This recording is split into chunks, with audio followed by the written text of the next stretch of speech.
Hello everyone, welcome to Eternal Brews. My name is Pojo. Welcome back. Today we're going to be talking about a mastery deck. This is Master of Disaster. I think this was a deck that we actually took a decent stab at very early on, and there may even be an Eternal Brews up on it already, so this might be Mark 2 for Master of Disaster. But there's a lot of new tech and interesting cards to be playing around with, so let's talk a little bit about what's going on. Plenty of new cards got cycled in, as well as some new stuff in general that's really helping out the deck, so we're going to talk about this. This is Master of Disaster. It is mastery focused, empower with Aamri Dragonbane. I was finding this deck really helpful when there was a very big glut of dragon based deck using Dakas and Carvet, so this is something that you potentially might like on those fronts if you're seeing a lot of those in your pocket of the meta. I've been through a lot of different pockets of the meta right now, and sometimes this deck is good and sometimes it is bad, so no promises on this one, but there are potentially some ways that it can be tuned to a pretty solid tier 1 deck, depending on what your situation is. The aim is competitiveness. It's not tuned correctly for every meta, and it's not even tuned correctly for my meta at the moment, but this should give you some ideas to get started, as well as, I think, a pretty solid deck to be playing with. So, let's talk about this. This is Mastery Focus, so the idea is we are playing cards like Shen-Ra Unbreakable, Intrepid Longhorn, Varret Hero in Training, and Qirin Ascendant, all of which get huge bonuses to stats when they are given masteries, including some Exalted on Varret, as well as general pluses, transforms, all of those types of things. Once we have those masteries established, we play Aamri Dragonbane, who duplicates the masteries twice, then refreshes the masteries so that they can be thrown out again. When Aamri is played with Intrepid Longhorn on the board, he ramps for 2. When he's played with Shen-Ra on the board, he makes a giant Aegis, or he makes a giant endurance unit. When he's played with Qirin Ascendant on the board, he makes a big ol' lifesteal flyer. When he's played with Harga Armory Warden on the board, things get really interesting, and that's the last mastery card that we have to talk about. And when he's played with Varret on the board, if Varret has managed to achieve the final mastery, which is definitely no guarantee, then you get an enormous Exalted monster, which is a delightful time that you can definitely deal with in some interesting ways. New to this deck is Harga Armory Warden, a 0/8 that gets +1 strength for each of your other minotaurs, and when you play another unit, it deals strength and damage to Harga. So notably, Harga activates on any unit that is played after Harga is played by giving them the ability to deal damage to it and get some mastery points. So if, for example, you play an Intrepid Longhorn down onto Harga, Harga gets the +1 bonus, the Intrepid Longhorn gets 3 towards its mastery, and the next attack that Longhorn makes will then trigger the mastery and play a random sigil from your deck. Since we're mostly focused on stat efficient units, like most of our things are very aggressive, you're pretty likely to get at least 1 mastery across to set up for that Aamri Dragonbane later on, which of course just basically like completely wipes out the game in some pretty fascinating ways. There's also one other mastery card that we're going to talk about as we get to the market, but yeah, up until that point we're moving along. So Shen-Ra is just really good 1-drop, doesn't play well against Var's favor, but otherwise is really strong in almost every situation.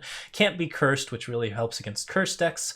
Has a really good stat line, attacks into everything, doesn't really truck with lifesteal on the block, and can deal an incredible amount of damage in a very short period of time. Intrepid Longhorn, one of the more efficient 2-drops. A 3/3 is just an incredibly good stat line in this type of setup, so this is definitely something that you're going to want to be looking at. Varret, Hero in Training, very flexible. Typically you're going to go for Varret the Mighty on this one, because a lot of people aren't playing as heavy a removal set in the current format, and so getting yourself up to a card that can more easily get that +5/+5 and Exalted is pretty important. But you can also go for Stealthy if you're in a situation where you're losing a lot of life, and you can go for Wise if you're in a situation where you think that a lot of removal is going to be present, and that removal isn't going to be specifically color focused.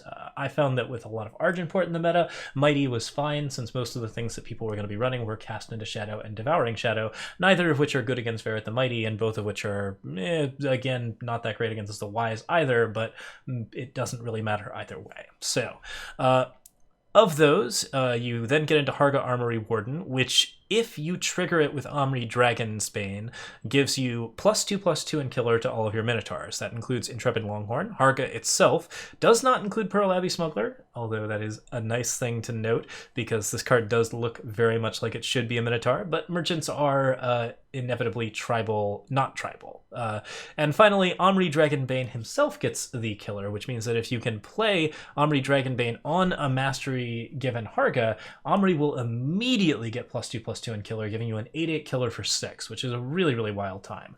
There's a little bit of risk involved in this type of reward. Harga is one of the harder cards to be getting going, but we are going to be augmenting that with a couple of cards that really benefit mastery. So now that we've talked about all the mastery cards, except Qirin Ascendant, which does destroy many relics, breaks open curse attacks, allows you to deal with that pesky infinite hourglass on Elysian decks, wrecks many different strategies, and generally frees you of a lot of interesting options. I frequently ended up running 4 of this, but at the moment it's currently at a 2 because it's one of the lighter cards to be playing down. Also allows you to stabilize against some interesting lifesteal effects, break numbing colds. There's tons of different uses for this card. It's really nice to have main deck removal attached to such a hardy unit. So I like this card a lot. At the moment it's a 2 of, but it can be a 4 of in the deck.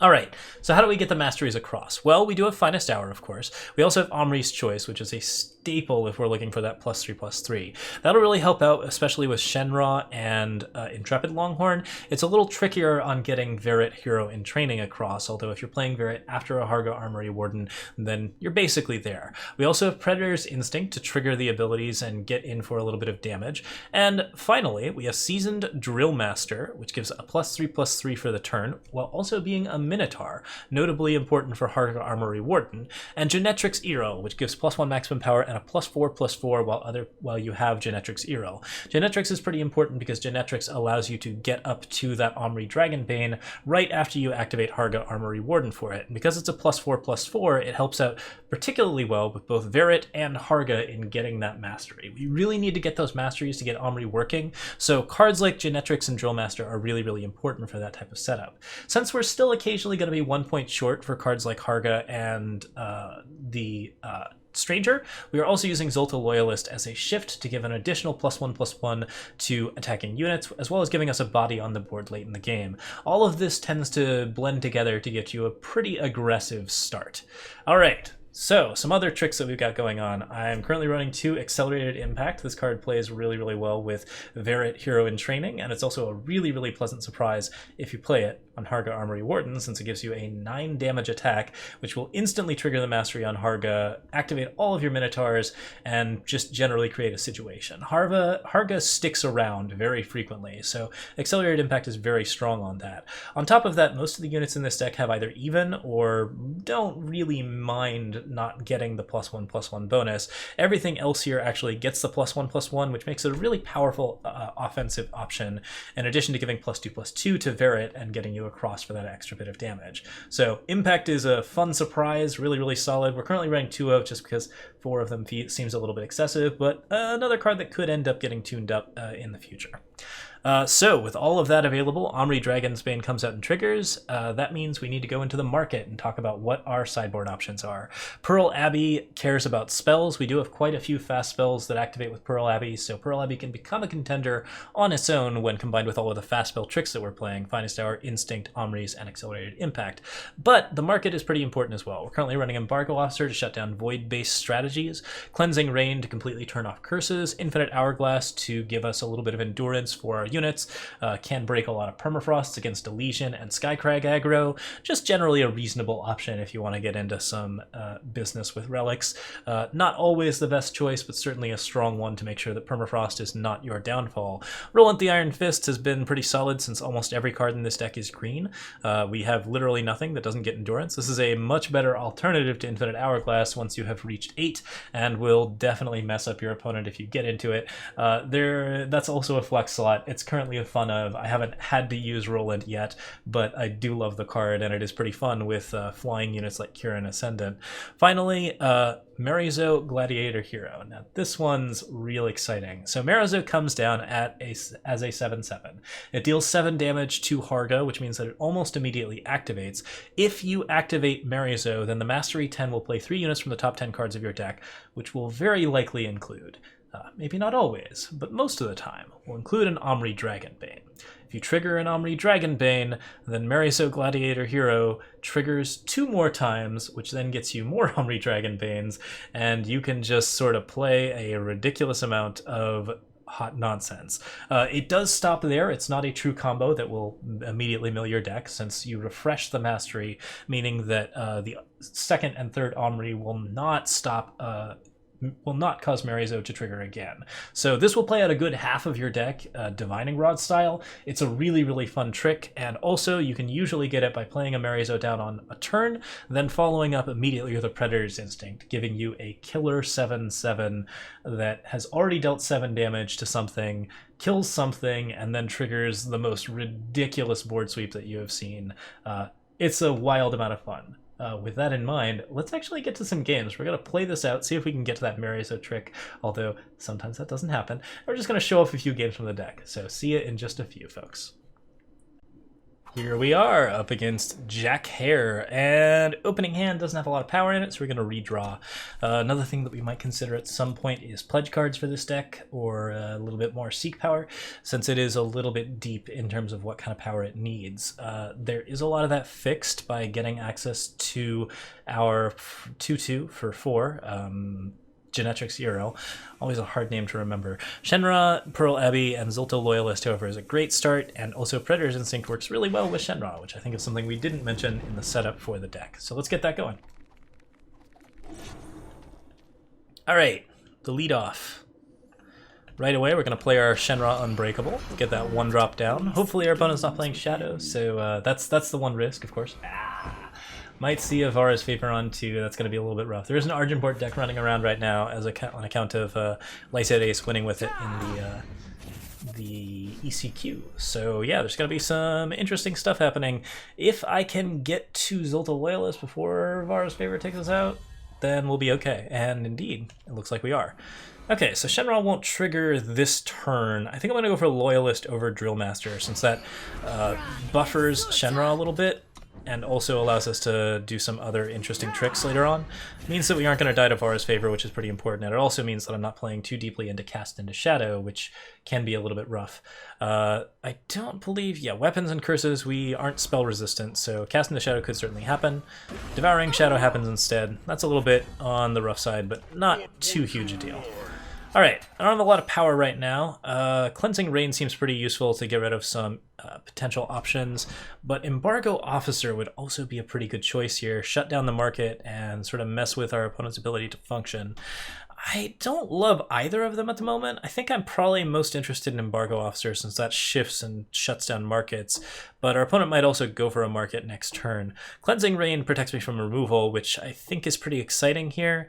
Probably going to go with that, since it's just like a simple way to get going. And I'd also love to get a Merizo. We'll take the Cleansing Ring. That'll allow us to protect our 6/6 and also protect ourselves from Cast into Shadow. Particularly Decimated Cast into Shadows could be an extremely strong play.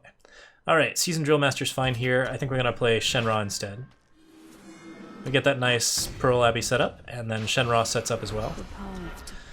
Removal not looking so great here. We've got some pretty good stuff going on, and Xulta Loyalist is just doing its work. Like, we are getting some really, really good value out of that. Everything attacks on this front. I don't think we are doing anything crazy here. We're just going to go straight on in, push for as much damage as possible, and see what the consequences are. There's the Cast into Shadow. Nothing much we can do about it, unfortunately, since I do not have the power for the Cleansing Rain. If I had had the power for the Cleansing Rain, we would have been fine, but yeah, unfortunately we're going to lose 2 units. So, with that, we'll go ahead and play Varret. That'll give us at least one other option that can get ourselves to that setup. We might end up afoul of another Devouring Shadow, but the hope is that instead we will get to the point where we can actually get some damage going. Another Devouring Shadow. Okay, so Seasoned Drillmaster's up next. That's still going to push. I do not have Masteries at this point, which is where things are going to start to get a little rough. So we'll attack for 6 here, push that damage in. Now we're starting to look at Tazbu, other things like that. We do have Predator's Instinct and Aamri's Choice, so there are some ways around tricks, but it's still going to be a little bit of a rough time. Okay, another Varret. That's going to be pretty helpful. I can't play it here until after I have used Aamri's Choice. So we're just going to push. Go ahead and Aamri's Choice to get that damage in. That's going to be 1 point plus an extra point for Tazbu dying. I do draw a new card off the Warp, which is certainly not anyone's favorite thing, but we'll make it work. Jack Hare is now at 3, so if there isn't a good blocker, Only the best for you. that should be good enough. Whatever it is likely to take us out, so. Alright, nothing too crazy happening here. We'll go ahead and attack in, see if we can get the Cleansing Rain value. Odds are pretty good we're not going to get anything out of it. Cast into Shadow. I like Cleansing Rain here. Hard to call. I think I don't care about the 3/3 enough to do that. I'm just gonna play into Varret. Could use Predator's Instinct there to pick up the 2/2 right away, get some damage on it. I think I probably should have, in fact. Now this card only dies to Devouring Shadow, so we're on decent terms with that, as long as we can get some stuff going on. Okay, a little bit of power there, that's good. Might as well Predator's Instinct. I think we'll attack.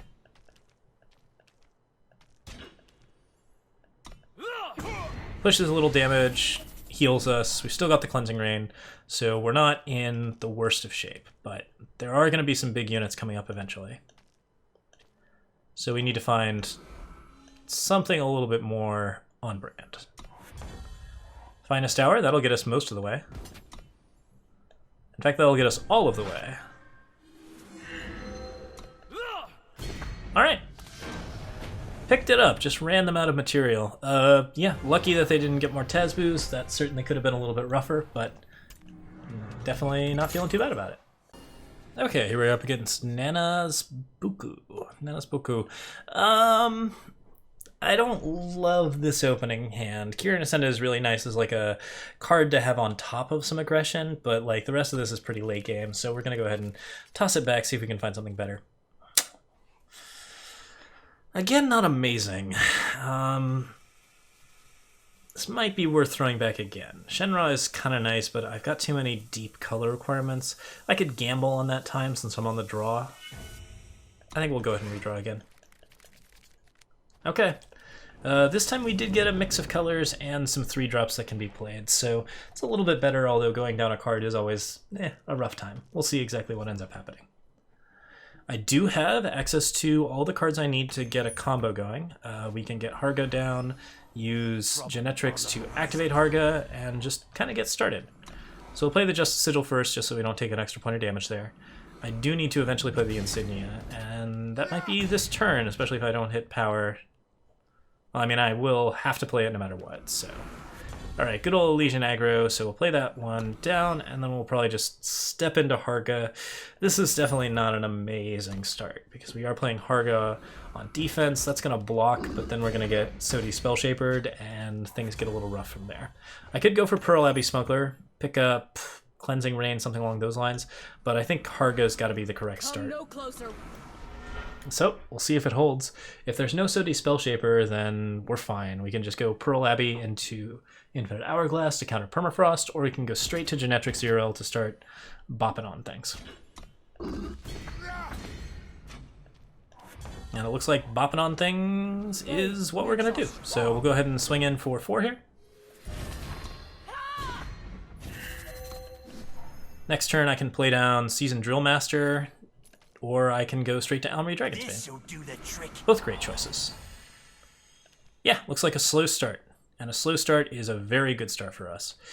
If I want to go Seasoned Drillmaster, that's definitely an option, but I think the probably correct course is to go straight in for the attack. 4 damage.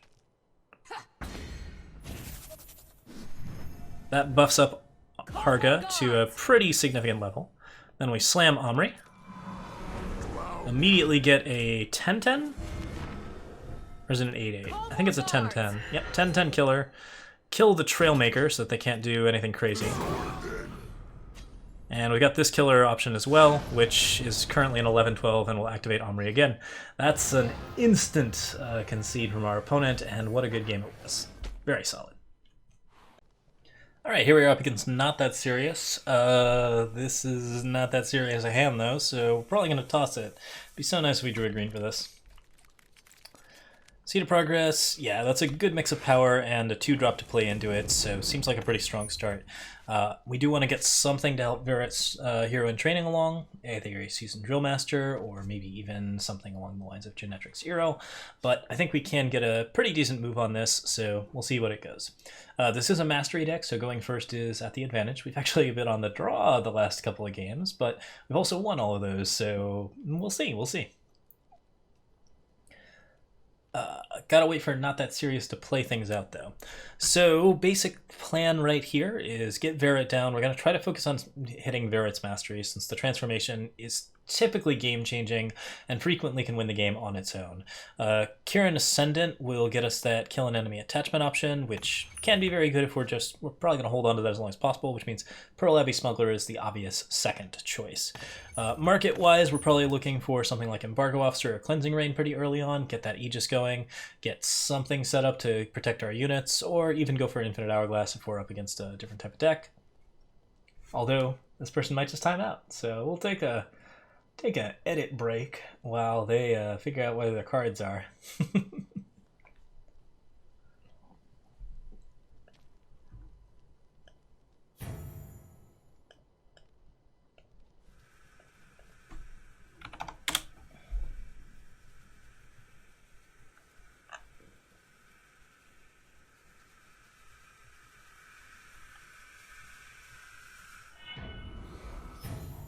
Trouble on the horizon.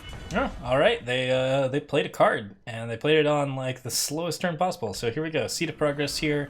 I could have played the Justice Sigil there. I think we just got a little distracted. So tactic achieved. It's possible they're just slow playing every single round. That's gonna be exciting.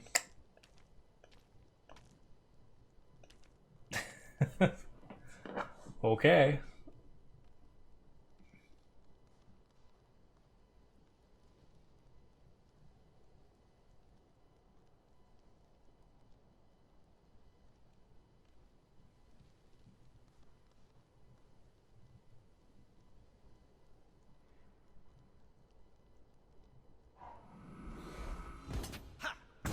Getting into it.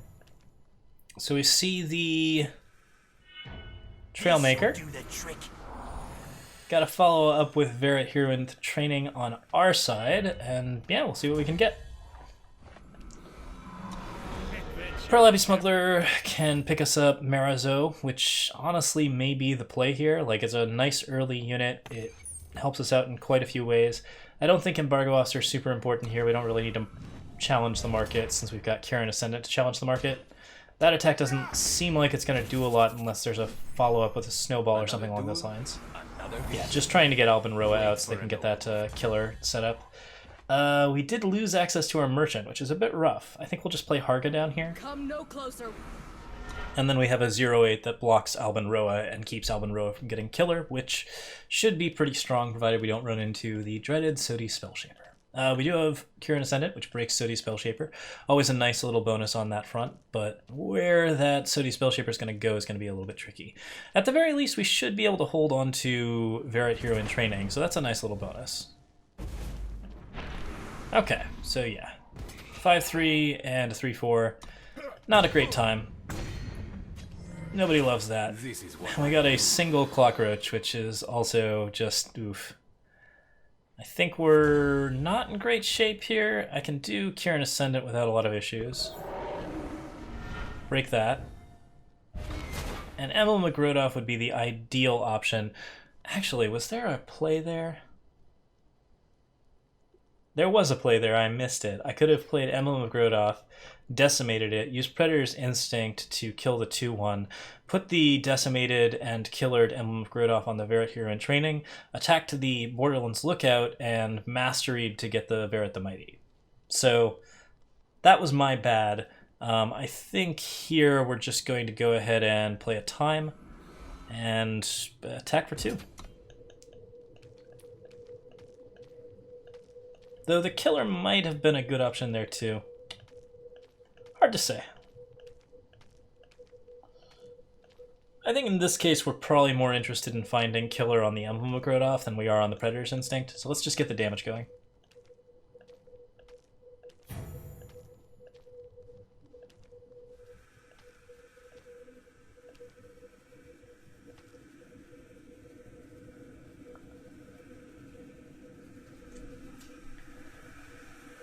I can push a good 3 damage onto Qirin Ascendant, which is great. Another Sodi Spellshaper will obviously wreck us. That's not going to be an amazing time. We'll go ahead and end turn there.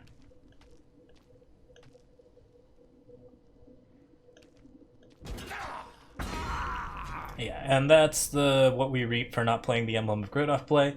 My bad on that front. Second Alban Roa is gonna be an issue. I can kill it if I go for the Qirin Ascendant Emblem play. The only problem is that I lose the Qirin Ascendant in the process, which I would rather not do if I can avoid it. Got a big expensive Clockroach, so that's gonna get traded into the market.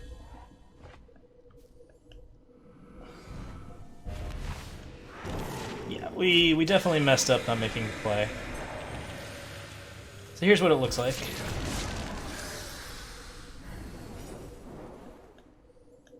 Killer that as well. That gives me a 3-5 that's going to turn into a like 5-5. Should help out quite a bit. The only problem is that we might be dead by the time it gets to be relevant. I don't have a unit to play next turn. So with the 2 Alban Roas getting killer, this is going to get a little bit too rough. And also we can potentially run afoul of another Spellshaper. Sodi is getting pretty close to coming out. There's some bad stuff that can happen here. This is what I do. Straight swing in, gets the 5-5. That's not a huge surprise, but we will have Qirin Ascendant in a very short period of time. Trailmaker, that's probably game just there. If I can get another Harga. The desert gives me strength. Nope, that looks like it's it. Yeah, at most I can play down Xulta Loyalist, get 4 damage in, and not follow up, so that'll be good. Okay, here we are up against Bobby. I got Shen-Ra and Intrepid Longhorn. That's the kind of opener I'm looking for, so let's see what we can do. Shen-Ra into Longhorn on 2 is basically exactly what we want to do. We're not going first, so gonna see how the go second goes. Seed of Impulse, that seems like a pretty good sign. A little bit of Praxis never hurt anybody, or rather it did a lot, but we'll see what ends up happening. Could be a Xulta Arcanum deck. Nope, Praxis Insignia. So yeah, we're going to be seeing some interesting stuff here. Resolute Monk is a pretty scary card and tends to deal a lot of damage. I think we're just going to killer that and set up for Intrepid Longhorn next turn. Like, no point in taking 5 from a 2-drop, because like if you break a Resolute Monk, odds are pretty good that that deck's not going to aggro you out. Okay, now things get a little tricky, but we are going to get into some Berserk options pretty soon. I have Intrepid Longhorn available, and I have Varret Hero in Training, both of which are probably going to be cards that my opponent doesn't want me to see played, so yeah, there's some options here. I think I might just block with Intrepid Longhorn. I don't really need the power, and it's a reasonable option against that 5-3. Now, Porcelain Mask is a little rough, though.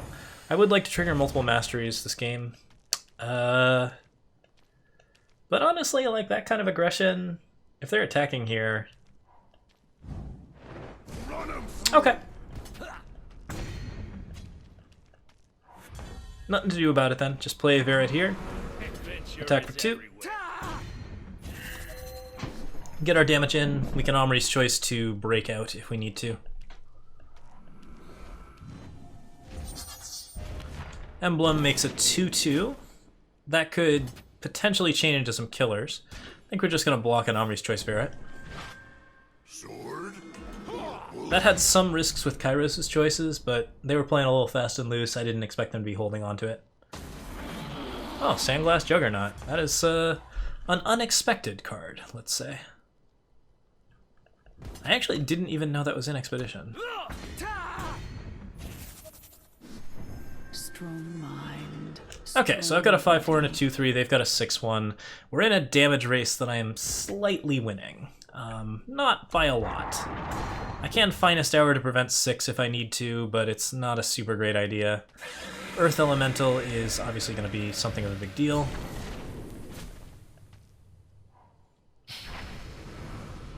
Juggernaut's a pretty fascinatingly solid card here. Okay, so we got a 5-4, a 2-3, a 6-1. Everything's just a little bit off here. Seasoned Drillmaster definitely gets us a little bit of push. So we can attack with both of these guys.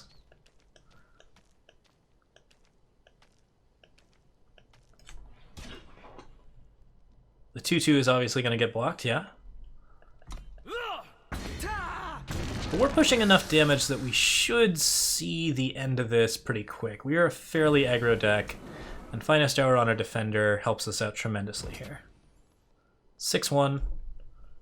I mean, that's still not lethal, so we'll go for it. Praxis Insignia, that's not lethal either. Attack in with everything. We still got Endurance, so we can definitely take a walloping here. The Finest Hour Varret. There you go. Snuck it past. Interesting setup. Definitely haven't seen a Sandglass Juggernaut in a while, so that's something worth noting. Alright, that's it for today. You haven't seen the last of this deck. We're going to try and get that Merizo Exalted combo recorded. May dig up one of our Twitch highlights just so that we can show it off. But yeah, we had some pretty good games and really like just a generally great showing from the deck to set it off. Like I said, it's very good in particular pockets of the meta. Like our current setup, we got, yeah, you know, like we won about 5 out of 7 games, so not the most ridiculous option. Yeah, so that's it for today. Thank you so much for watching. We'll be back with more Eternal Brews. I have another one hopefully we can work on tomorrow, but yeah, time permitting. And if not, we'll try to see you with some highlights very soon. Feel free to subscribe. You can find me on Twitch and Patreon, and both of those places I am around. So thank you so much for watching. Have a lovely evening, and cheers to you all.